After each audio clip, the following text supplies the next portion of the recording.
Prevention is always better than cure. This adage applies equally to HIV than any other disease in the medical profession. As you all know, and I already alluded to, the understanding how HIV spreads in the community is the key to prevention. So once we understand how HIV spreads, then we can take whatever steps are necessary to prevent the spread of the virus and the entry into the human host. The first and most effective way and dangerous way HIV spreads in the community is by sexual contact. Either it is a male to female heterosexual contact, as they call in medicine, or it can be a men to men, MSM, sex from men to men, that is in the homosexuals, or it can be an anal sex. In all these encounters, which happen either by chance or by accident, and the status of the partners is not known, there is a very high risk of HIV spreading from the person infected to the uninfected person. Repeated acts of sexual intercourse lead to increased spread of the virus, and the viral load is increasing. Therefore, we need to understand that to stop the spread of the virus, what we need to do is to understand how it spreads. So the genital epithelium in the male and the female is the first route of entry for this virus, and it spreads and then goes into the tissue called the lymph nodes, and then it spreads throughout the body. The most problematic thing about this virus, it is asymptomatic. There is no symptoms. So the person who is infected doesn't know it, and the person who has got the infection also through the sexual route is not aware of this. So that is the major problem with this, and that is a necessity for HIV testing.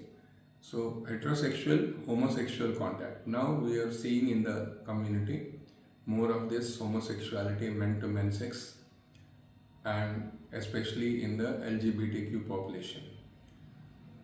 These sections of society who practice these sexual practices are more susceptible because of the mucosal tears which happen, and then HIV will enter into that. So it is a more dangerous method by spreading HIV, that is by homosexual contact. The second one which I want to tell you is the intravenous drug abusers. Previously this IV drug abuse was there in Manipur and the northeast states, but now it has spread all over the country, especially into all the universities and also the elite class and also the schools. So in these intravenous drug abusers, they use the needles, they share the needles with each other, and this sharing of the needles leads to HIV, and not only HIV but hepatitis B, which are both very dangerous infections. So that is the second route. The third and the most undiscussed and undisclosed is the blood transfusion. So if a person needs blood and he or she is admitted into the hospital, blood or blood products, first thing you should understand is that that blood, who it is given by a donor, should be tested for HIV, hepatitis B as per the guidelines. And even this testing is not safe, because once the patient is in the window period when the virus is asymptomatic, the blood is testing negative for the HIV virus. So we need to do some advanced blood tests when a blood bank is there. Secondly, the blood bank should be licensed by the Drug Controller of India. If these precautions are followed, then safely you can use the blood and blood products. So there is a dangerous risk of HIV spreading through the blood and blood products. The fourth and most important one is the HIV virus spreading from the mother to child, especially during the pregnancy or during the delivery or after the delivery through the breastfeeding.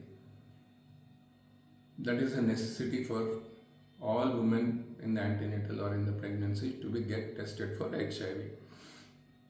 Now that we have understood how this virus is spreading and entering our body, what steps can we take at the community level and at the individual level to stop the entry of this virus?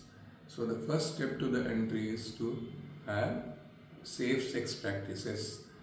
So encourage the use of, people should be educated to use the condoms in all unsafe sex practices, unprogrammed sex, what you call it, or chance encounters, where the status of the other person is not known.